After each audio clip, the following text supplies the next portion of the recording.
My name is Lily. I'm a 25-year-old woman, freshly graduated from an accounting school, trying to make a living here in the Big Apple with a job in a reputable law firm. It's my first job, so you can imagine it doesn't pay the big bucks yet. But I'm proud of it, proud of doing something meaningful, putting my hard-earned degree to use. My folks, they're nestled snugly in Miami, enjoying the tropical weather and laid-back lifestyle. I miss them, but hey, this is my journey. I've got to make it on my own way. My apartment, it's not much, but it's mine. Small, a bit dingy, but it's got character, you know.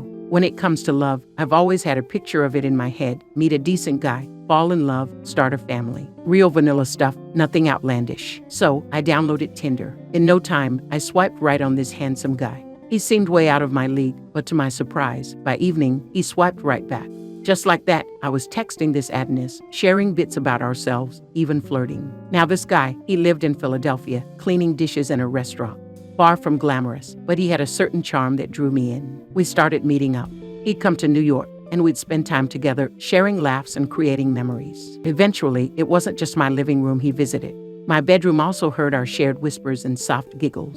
This handsome hunk, let's call him Jake, had a grin that could stop you dead in your tracks. It was like sunshine breaking through a gray sky, full of warmth and promises. And the way he used his hands while he talked, it was like watching a maestro conduct. He gestured big when he was excited, but his hands would also tenderly trace the air when he spoke about something delicate. Those hands, they were expressive, telling their own silent stories. It's crazy how much I found myself falling for these small things about him. But soon, his visits became sparse. He started making excuses, claimed his job needed him more, said he couldn't afford the fuel for the trips. I missed him. I felt drawn to him. So I began paying for his trips, meals, other stuff.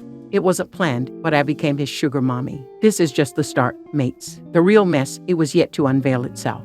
But I'll get to that later. For now, just picture this, a young woman struggling in a big city, paying for her boyfriend's company, oblivious to what lay ahead. Yup, that was me. So this is where things start to sour, mate. It was like one of those bad Hollywood flicks, you know, full of drama. Only the damn movie had stepped into my real life.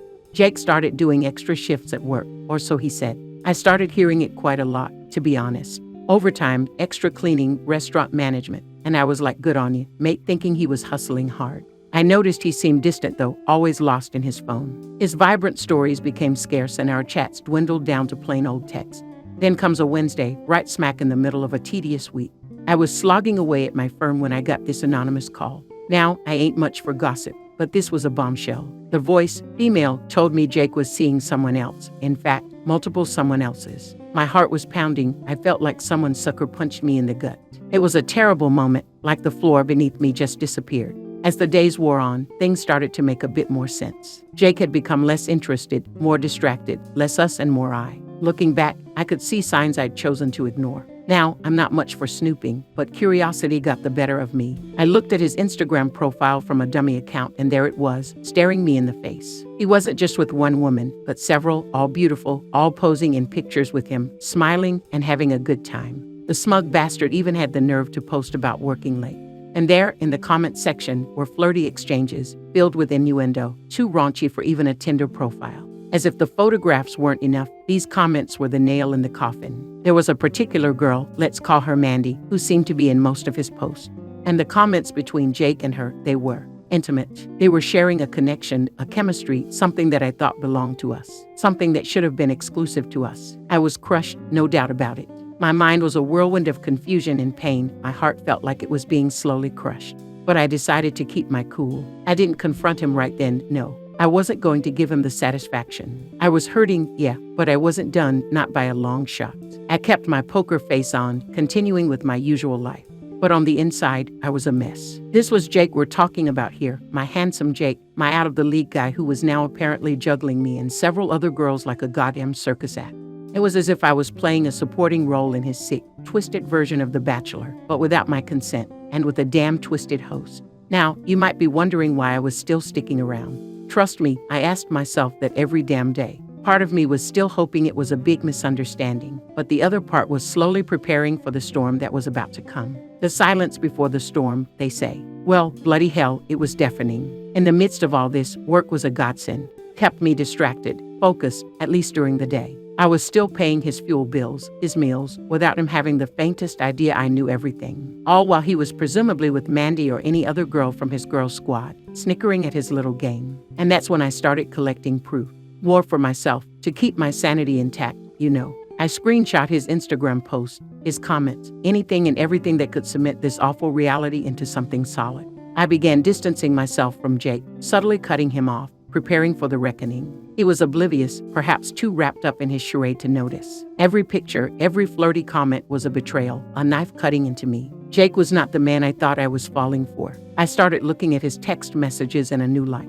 Working late no longer meant overtime at the restaurant. It meant Mandy or someone else. My heart ached, but each day, each revelation made me stronger, hardened my resolve. The man I had been dreaming about building a family with was actually building a harem of girlfriends, living off their money and carelessly hopping from one to another. I felt disgusted, used, played, but most of all, I felt sorry for myself. I let this happen, but no more. I was done playing the victim in his story. And then, a few weeks later, I was ready. It was time to confront Jake, to stop the charade, to finally let him know that I wasn't just another girl he could play with. But not before I had my own game to play, my own plot to settle. I was going to get my revenge. I decided to confront Jake on a Saturday night. It had to be a public place, where his reactions would be in check.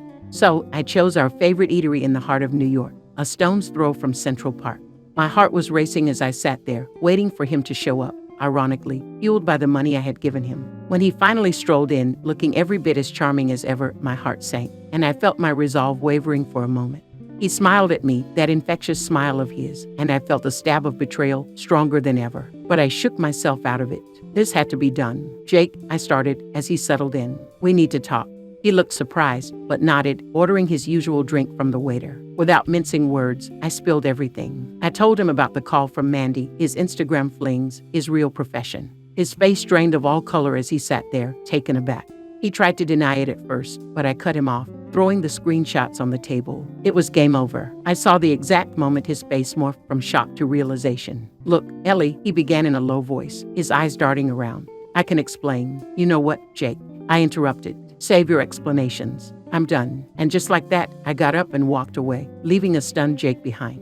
But that was not the end. In the next few days, I started my revenge. I first got in touch with Mandy and the other girls. It wasn't easy, but we all needed closure, and getting back at Jake was the only way. One by one, they all blocked him, cut off his funds. He was left high and dry, with no girls and no money. Then came the big blow. Jake was living in the States on a work visa, a visa that could be canceled if he was found to be engaging in illicit activities. Now, I ain't no lawyer, but my job at the law firm did come in handy. With a bit of help, I managed to present a case to the immigration department. His lies, his scams, everything. One morning, a couple of weeks later, Jake was picked up from his dirty neighborhood for a breach of his visa terms. He was facing deportation and potential banning from the States. The satisfaction, the sweet taste of justice as I heard about it, I can't even describe. That was the end of Jake, of my nightmare. As I watched the sunset from my little New York apartment, I couldn't help but feel a pang of loss, not for Jake, but for the love I thought we shared. But life goes on, and it was time to pick up my pieces and start afresh, minus the snakes, of course. And with that, my story ends. Not on a happy note, but on a note of caution. Because love isn't always rainbows and butterflies. Sometimes, it's just a snake waiting to bite. And when it does, you gotta be ready to suck out the venom and move on. It hurts like hell, but trust me, you'll come out stronger, wiser. And remember, revenge ain't always a bad thing, especially when it's served cold.